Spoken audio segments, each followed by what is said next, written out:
monde et bienvenue à Nanou, qu'est-ce qu'on mange? Aujourd'hui, je vais vous présenter des croque-monsieur. Des croque-monsieur cette fois pour les adultes parce que les enfants aiment moins ça. Moi, quand j'étais en garderie, les croque-monsieur qu'on faisait, c'était avec du jambon haché et du bon fromage en tranches, un petit peu de beurre, une tranche de pain. On mettait tout ça sur une plaque à cuisson au four. Les enfants étaient bien contents avec des crudités. Ça faisait un repas complet. Par contre, moi, je vais vous montrer un croque-monsieur qui est pas mal meilleur. Alors, je commence avec des poireaux. Donc, ce que je vais faire, je vais les couper, je vais les laver, je vais les nettoyer comme il faut et je vais vous amener à ma cuisinière. OK. Mes poireaux sont coupés, sont dans une grosse poêle. Je vais mettre de l'huile d'olive un petit peu partout, comme ça. Bon, je suis un peu pris avec mon manque de comptoir. Alors là, je veux pas faire blanchir mes poireaux, je veux juste les faire suer. Alors, je vais mettre mon feu à doux moyen, là. Je vais les surveiller. De toute façon, je vais rester ici à côté parce qu'on va faire l'autre étape en même temps. Je vais les mettre sur l'autre rond. Je pourrais mettre un peu de poivre aussi. Vous voyez faire. Je pourrais faire mes petites choses ici, mais en tout cas, c'est pas grand-chose, là. Je vais mettre un petit peu de poivre, un petit peu de sel. Juste pour dire... Oh, c'est encore du poivre. Juste pour dire que ça va les aider à suer un petit peu, là, faire sortir l'eau de mes poireaux. C'est juste ça que je veux. OK? Donc, je vais les mettre ici. Comme je n'ai plus de couvert troué, je vais prendre une bonne tôle à pizza. Je vais mettre ça dessus. Ça va faire le travail. Ensuite, ici, je vais préparer une petite sauce béchamel. Bon, si vous n'avez jamais fait ça et que ça vous fait peur, ils vendent des petits sachets comme ça. Vous voyez là? Mais honnêtement, il y a plein de choses là-dedans, puis c'est tellement facile à faire, je vais vous montrer. Ma grand-mère, elle faisait ça toutes les semaines, on en avait sur notre chou-fleur de la sauce béchamel. Donc, dans le fond, c'est l'équivalent. Si vous prenez 2 cuillères à soupe de beurre, vous le faites fondre, bien là, vous devez incorporer la même quantité de farine. Donc, j'ai fait fondre mon beurre avant. Là, je veux juste le refaire chauffer un petit peu. Et je vais préparer. Donc, c'était comme 2 bonnes cuillères à soupe, là. Comme ça, de beurre que j'avais mis. Donc, moi, je vais les mettre dedans. 1 et 2. Comme ça.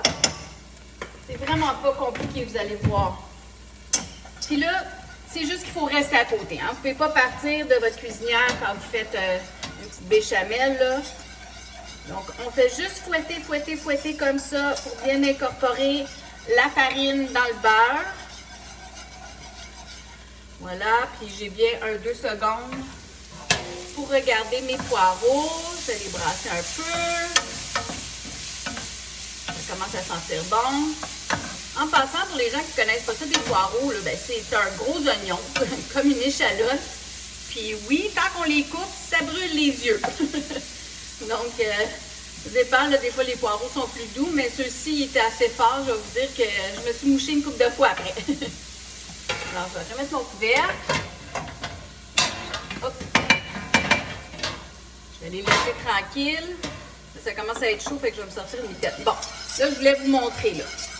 Vous voyez, ça brunit comme ça un petit peu la farine. Je vais baisser mon rond vraiment doux, le plus bas possible. Et tranquillement, je continue à fouetter tranquillement. J'incorpore environ une tasse de lait. Donc moi, je me prépare toujours une tasse. J'en mets un petit peu à la fois. Je me rapproche de mon rond.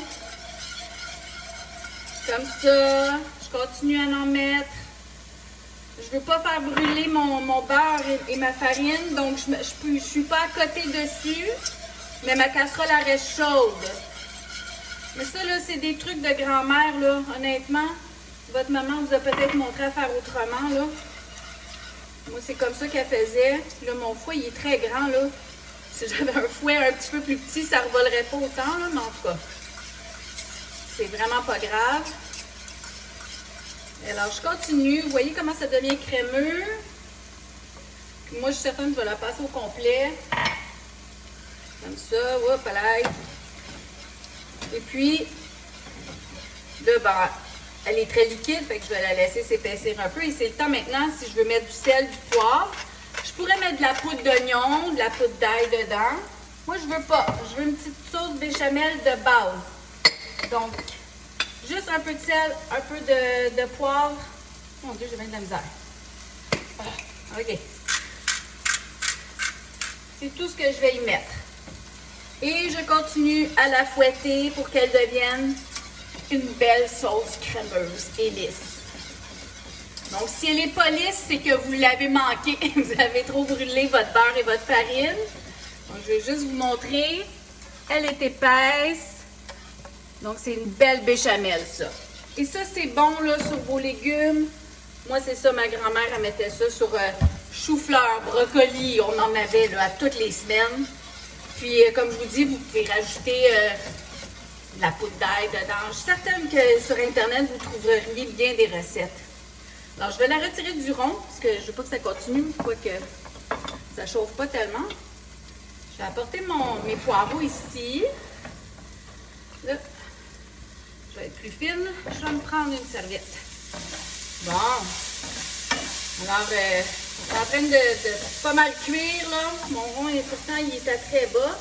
Je vais le laisser sur ce rond-là. Je pense que ça va être mieux. Comme ça. OK. Voilà. Ça en vient beau, mais je vais attendre encore quelques minutes. Je l'ai vu beaucoup plus suer que ça, là. OK? Donc, je remets mon couvercle et je les laisse aller. Alors, mes poireaux ont bien sué, donc sont bien cuits. Je vais les déposer ici. Vous allez m'excuser. OK.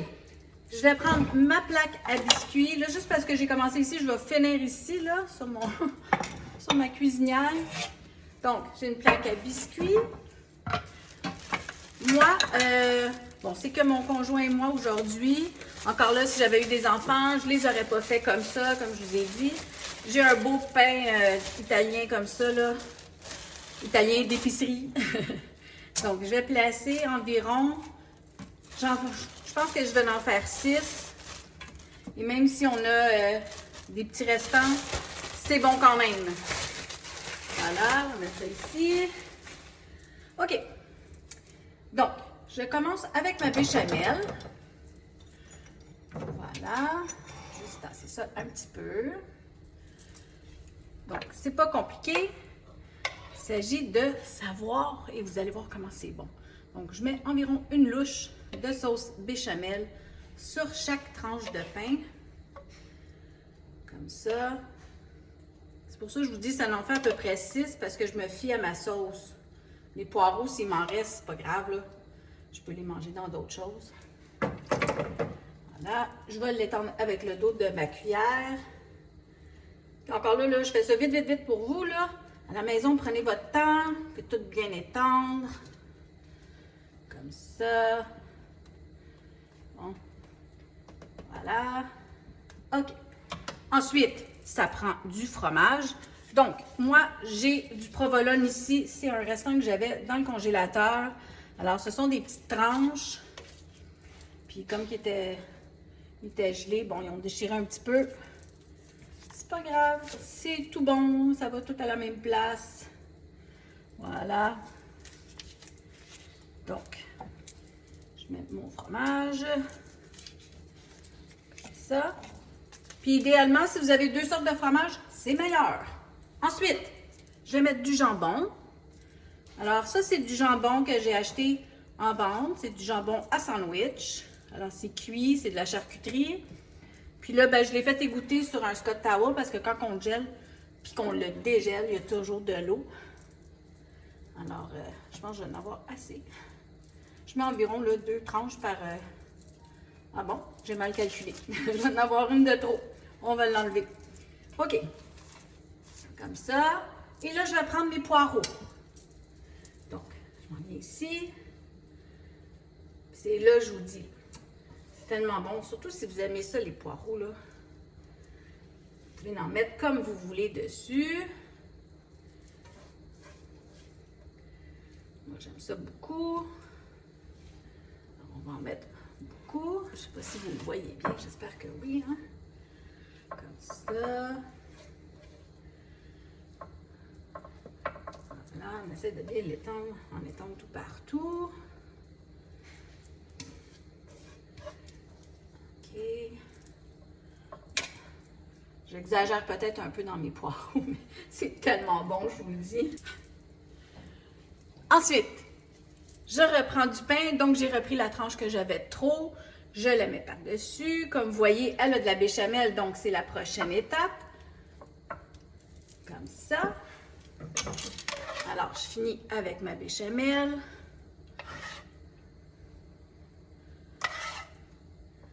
Ensuite, à ça, on finit avec un bon mozzarella.